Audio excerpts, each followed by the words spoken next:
Aksayan, magpo-full wave tayo ng Yamaha side. Share ko sa inyo kasayan ko paano mag full wave ng Yamaha side. Tayo ito. Tutok mo agad sa stator para makita nila. Ito yung charge niya kasayan ha, sa maliit na charger. Ayan siya ba.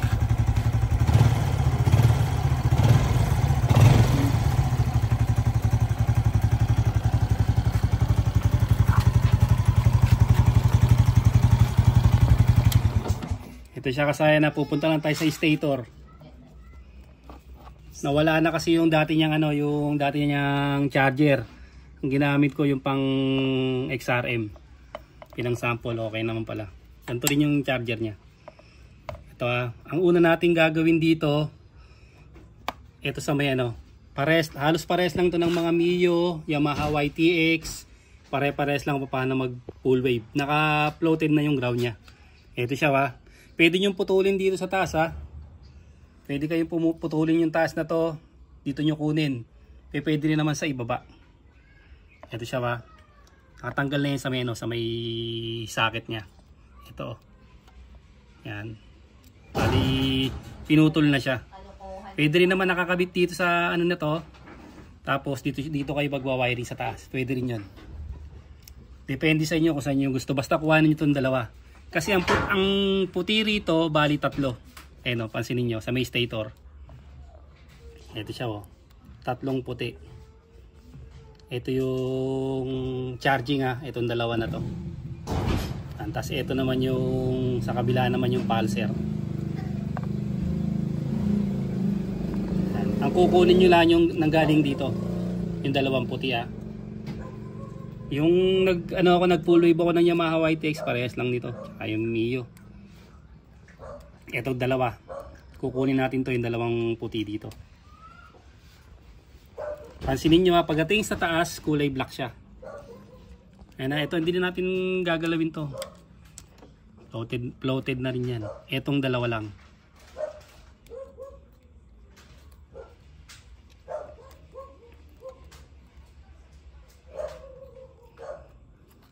Tapos dito gagamit tayo dito ng ng matibay na ng matibay na socket. Matibay na socket na galing auto supply. Nabili ko lang 6 pin Kasi ang charger nagiinit yan 6 pin lang yung nabili ko na socket. Ito para pang matibayan to. Checkin nyo lang siya, auto supply galing to.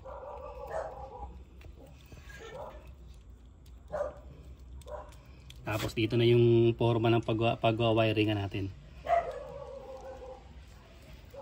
Pwede yung putulan kung nahabaan kayo. Kung may pwesto naman, pwede na rin siyang hindi putulin.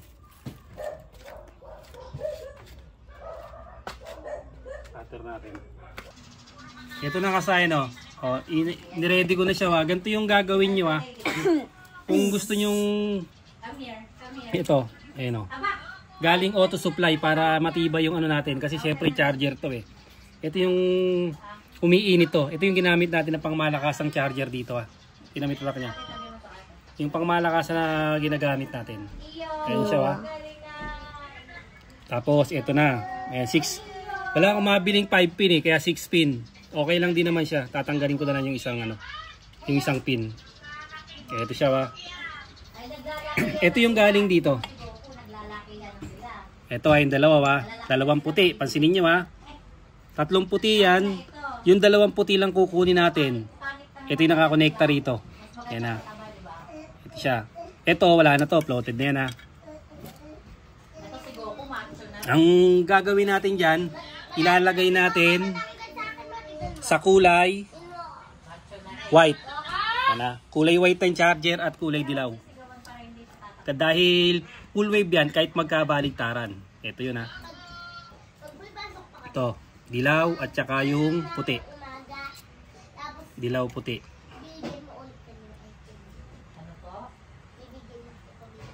Ito, dilaw saka puti kahit magkabaligtaran Tapos ito yung puti.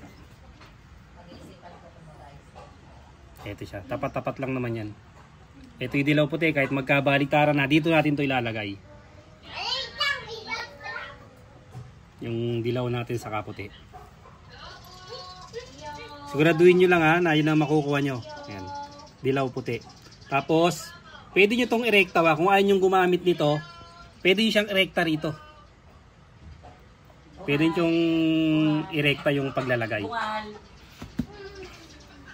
Siya. Lalagay na natin dito yung dalawa. Tingnan nyo yung wire kasaya na galing auto supply ha. Oh. Napakakapal ng wire. Ano? Sabi ko nga, pag kailangan ng gitara sa school nila pa to, dahil si Kuya Chok nila.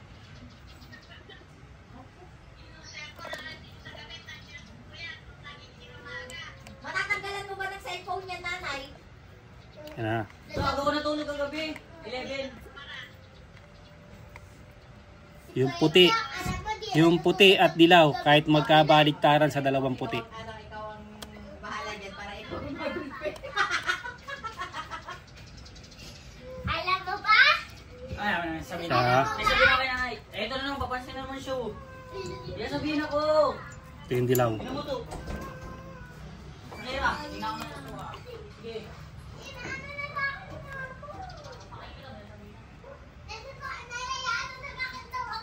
Nay, di ka ba naniniwala sa kasabihan, Nay? Ha? Daig ng tamad ang masipag. Di ba atin ang tamad, hindi naman pagod. Ano? Di ba yung kasabihan, Nay? Nay, sabi ni Chokoy, di bali ng tamad, hindi naman daw pagod.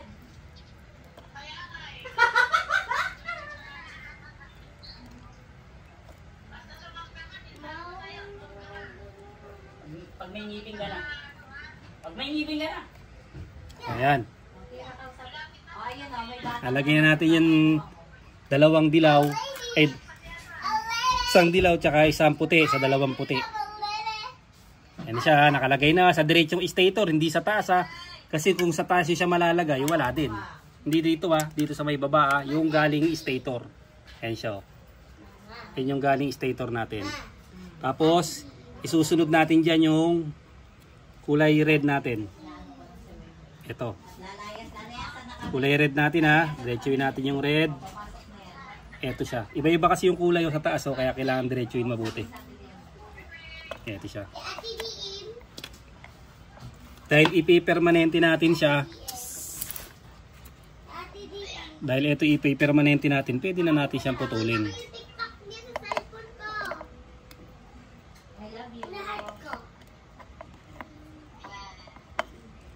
Hindi na natin gagamitin yan. Dalawa yung ano na yan.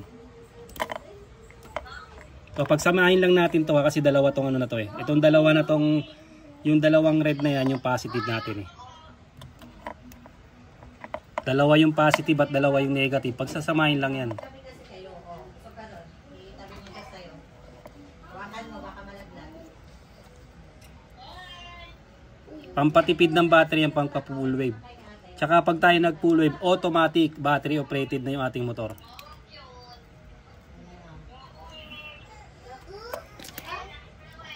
Magsamahin natin yung dalawang red kasi dalawa yan dito. Oh.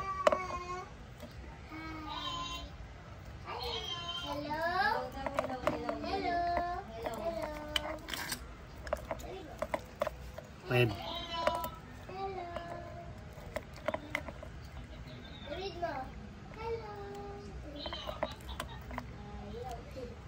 Gusto niya siya hahawak ng cellphone. Stay! Lahat yung ano mo.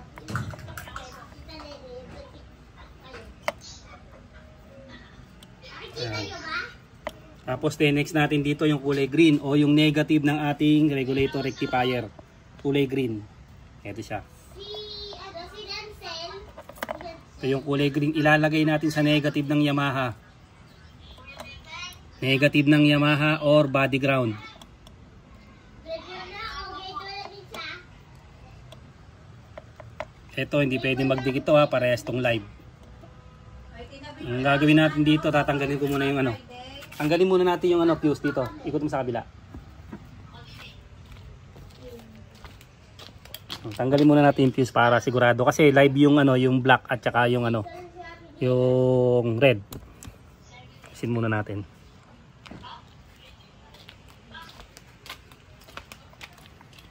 Ito siya, ganito rin. Pagsasamahin din natin. Ayun.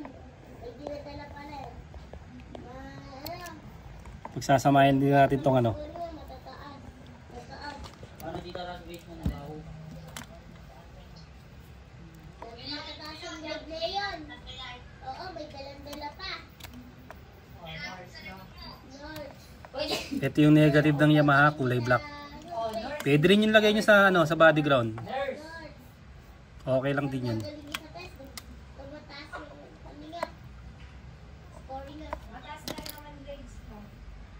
Sabi mo kay nanay, mataas na grades mo. Hindi na wala nang bagsak. Lalagay natin sa kulay green. Mataas na din po yung grades ko po. Ay, nagturo sa'yo. Very bad. Maganda nagturo sa'yo. Diba nga rin nagturo sa'yo? Si Mama din. Oo. Diba? Paano tumaas yung grades mo? Ano to yung nag-mate. Anong mape? Nay, turuan kita paano magkalngipin. Mat. Siya. Tapos, Aral po kami sa mat. ito, Tumaas Step 1, yung score punta ka ko. doktor, tapos piso ka. Nag-aral kami itong kulay yellow na to, ni Ma'am. ito yung ating ano, itong ating ilaw. Papasa ko na yung grades mo. Papasa ko na.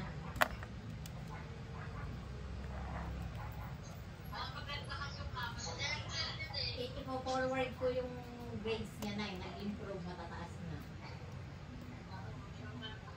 Oo, hindi. Nung nakaraan yung 74 niya, dapat ang math niya is Yung white wala na yan, ha? Okay na yan.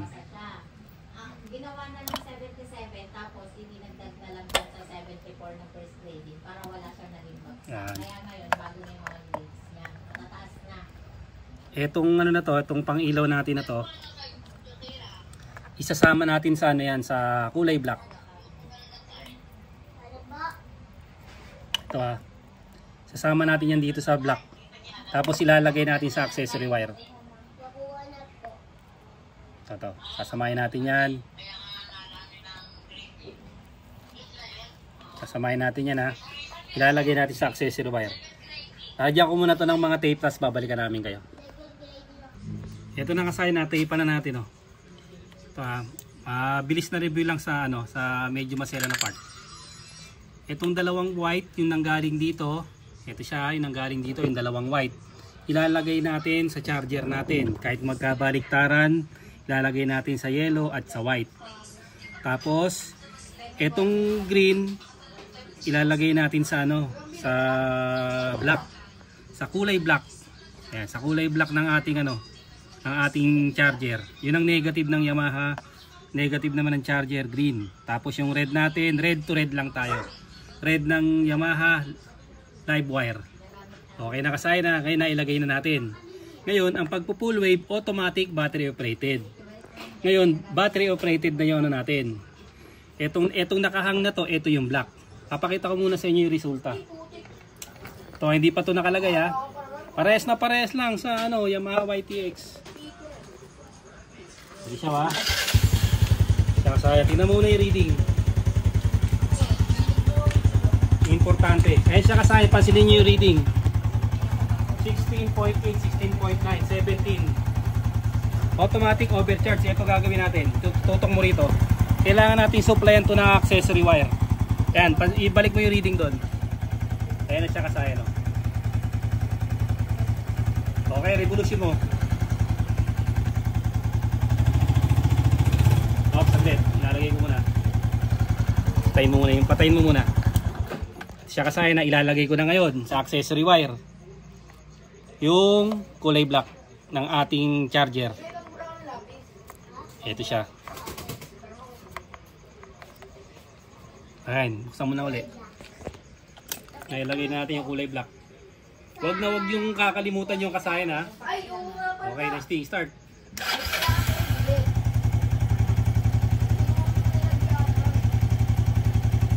Okay, revolution mo.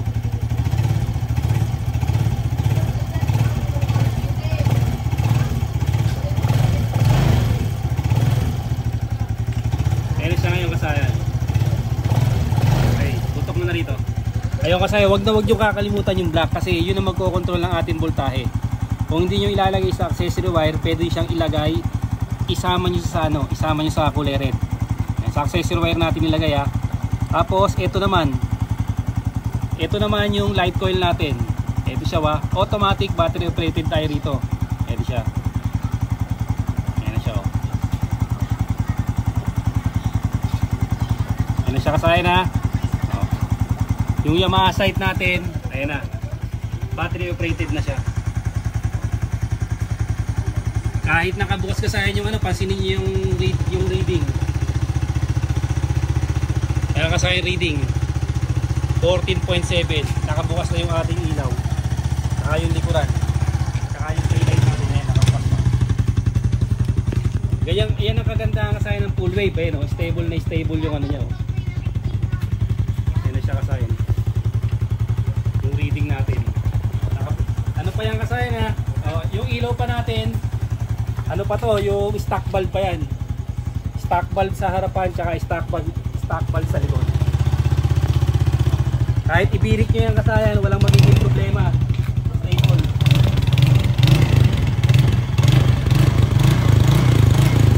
At saka sa stable yun. Basta kasayan pag magpo-full wave ko, ito na rin ang gamitin yung charger. Ito na rin. Ito nag-iinit talaga to. Nag-iinit talaga siya pero normal lang na mag-init siya. Dito babalik lang ulit natin sa pwesto. Ito kasi hindi tayo kumuha ng accessory wire ha. Ito. Yung kulay black sa accessory wire tayo sa flasher relay. Tapos yung kulay yellow, yung light coil, nilagay din natin sa ano, sa accessory wire. Kung meron pa kayong katanungan, mag-comment lang kayo, sasagutin ko 'yan. Pare-parehas lang yan ang mga Mio, parehas ng proseso kung paano i-full wave to. Hanggang dito na lang mga kasayan. Salamat sa panonood.